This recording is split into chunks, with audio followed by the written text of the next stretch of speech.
Hoy en Si no lo veo no lo creo, hablaremos de los masones, el origen, parte 2. Este vídeo es la parte 2 de otro vídeo que hicimos anteriormente en el canal. Te animo a que antes de adentrarte en la información que hay en este vídeo, veas antes el primero para poder entender mejor cómo evolucionaron los masones en esta segunda parte de su historia. Dicho esto, en la parte 1 nos quedamos hablando de finales del Renacimiento, en el siglo XVII, donde se hizo la transición ya más firme de la masonería operativa, que es la manera de definir a la masonería en sus orígenes como gremios de albañiles operativos en la Edad Media, a la masonería especulativa, que es la que conocemos a día de hoy. ¿Pero qué vino después del Renacimiento? Pues para explicarlo nos tenemos que remontar a Londres del siglo XVIII, concretamente al 24 de junio del año 1717. Allí, 4 pequeñas logias masónicas que hasta ese momento estaban funcionando de manera independiente, deciden reunirse en un bar que se llamaba Gusa Gridiron. Se dice que se eligió este bar por estar muy cerca a la Catedral de San Paul, donde estas logias celebraban de forma tradicional la fiesta anual del Día de San Juan Bautista. Recordemos que esa fiesta fue ese mismo día, el 24 de junio, por lo que la decisión de celebrar la reunión en este sitio seguramente fue una cuestión más bien de conveniencia, de cercanía, más que de una lección simbólica. Pero no os preocupéis, en el vídeo que haré para el canal sobre las creencias de los masones hablaremos de por qué San Juan Bautista era o es tan importante para la mayor parte de los masones. En este vídeo prefiero centrarme más en el origen de la masonería especulativa y así entender bien todo su contexto. La cuestión es que ese día se marcó un hito.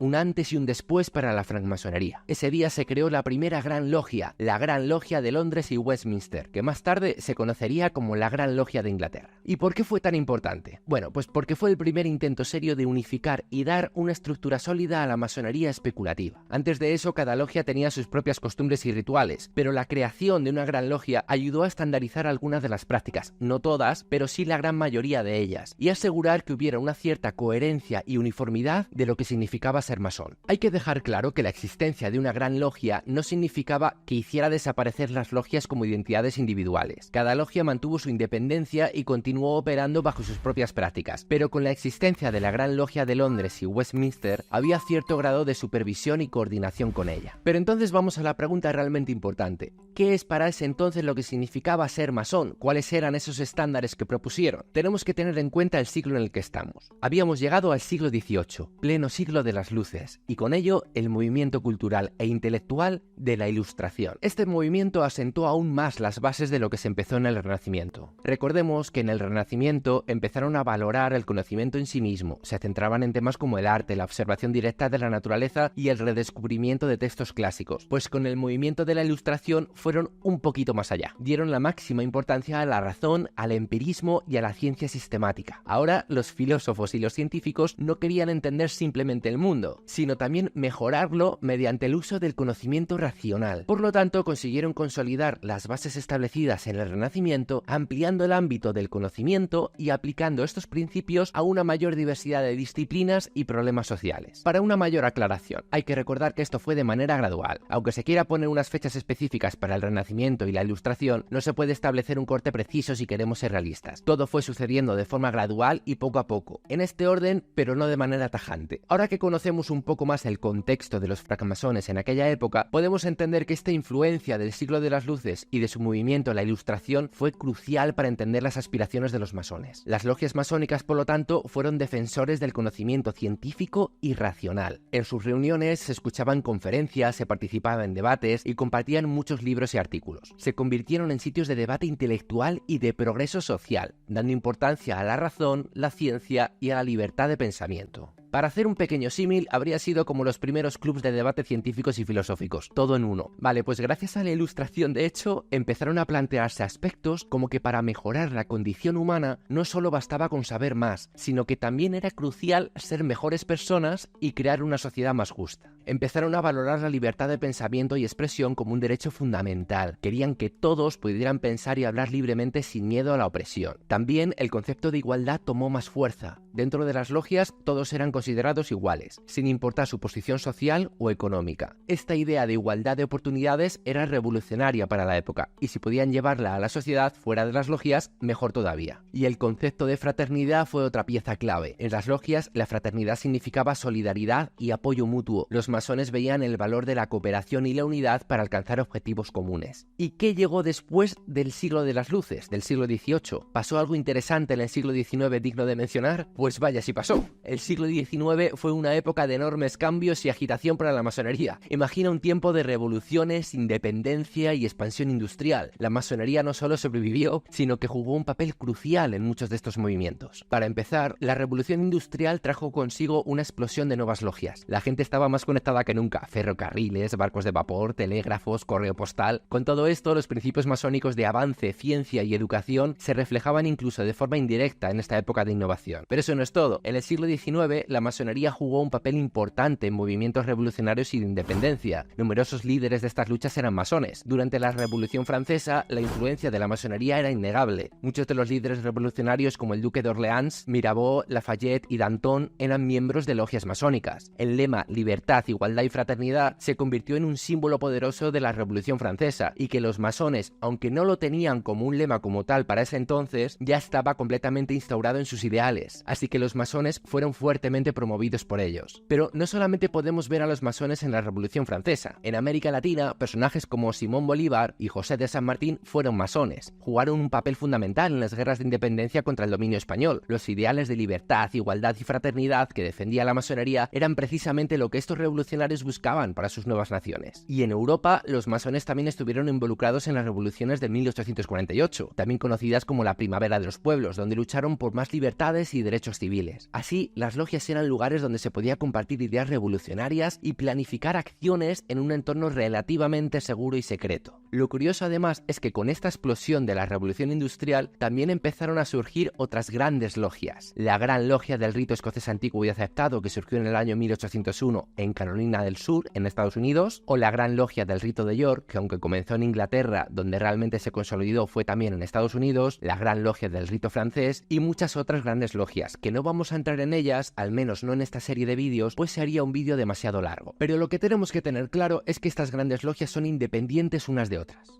Aunque en todas ellas comparten los principios fundamentales de la masonería, pueden variar en sus rituales o formas de realizar algunos temas dentro de la Gran Logia. Pero aunque independientes unas de otras, también tienen relaciones de reconocimiento mutuo, es decir, que se reconocen unos a otros igualmente como masones. Aún así, el siglo XIX tampoco fue un siglo tan bueno para los masones. En varios países, especialmente aquellos bajo regímenes autoritarios, los masones se enfrentaron a muchas persecuciones. Recordemos que apoyaban a las revoluciones y luchaban por los derechos civiles. Eso no estaba muy bien visto para las instituciones y personas de poder. Además, como eran sociedades secretas de puertas para adentro, pues se alimentaban las teorías de conspiración y paranoia. También hay que tener en cuenta que las creencias en la ciencia y el relativismo, pues como que a la Iglesia Católica tampoco le gustaba mucho. Así que no se puede decir que los masones despertasen simpatía a todo el mundo, ni mucho menos. Además, durante el siglo XX fue peor aún.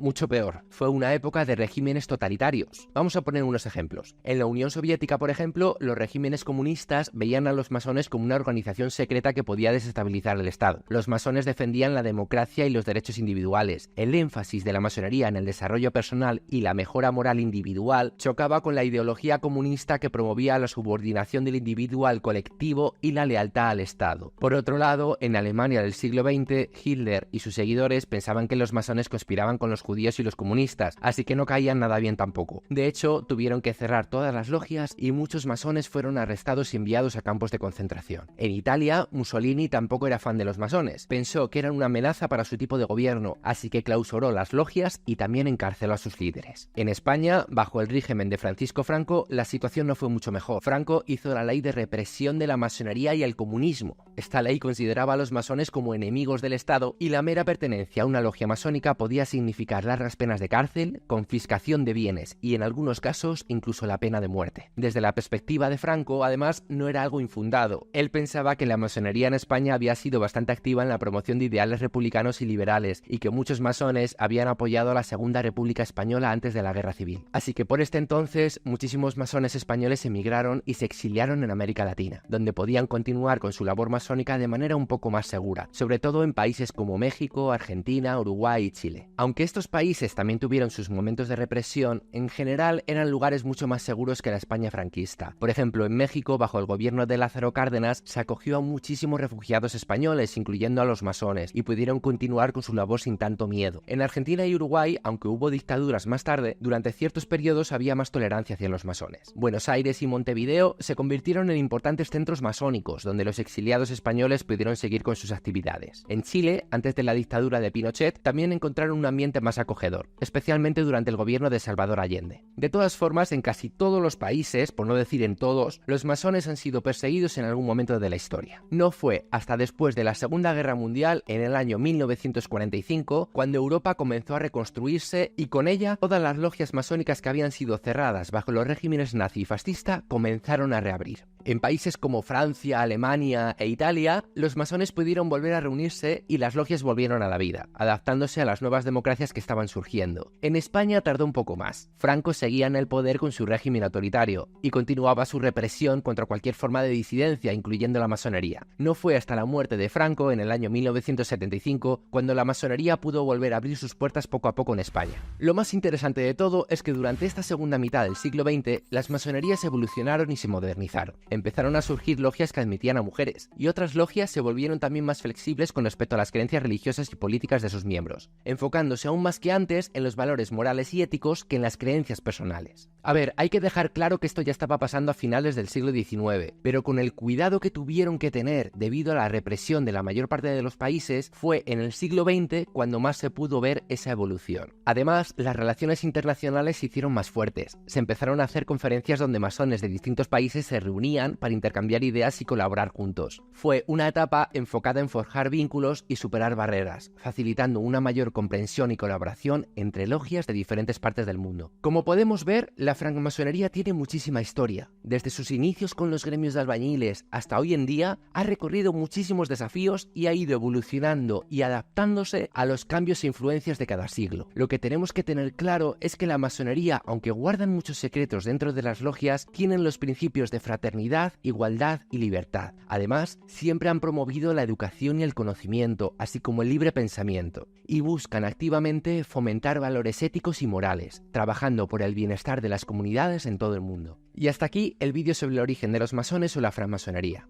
Si os gustan los vídeos sobre los masones, dejádmelo saber en los comentarios, por favor. Y si veo que os interesa realmente, nos adentraremos mejor aún en lo que significa ser masón ya a día de hoy. Veríamos también qué importancia tienen en el mundo y nos adentraríamos en sus creencias y el porqué de tanto secretismo en torno a ellos. También conoceríamos algunos de sus símbolos más famosos con más detalle, pero dejádmelo saber en los comentarios si realmente os interesa este tipo de tema. Si te ha parecido interesante, dale a like, compártelo y no olvides suscribirte. También tienes el link de Patreon en la caja de comentarios por si quieres hacer un donativo para el apoyo y la mejora del canal. Nos vemos de nuevo en el siguiente vídeo.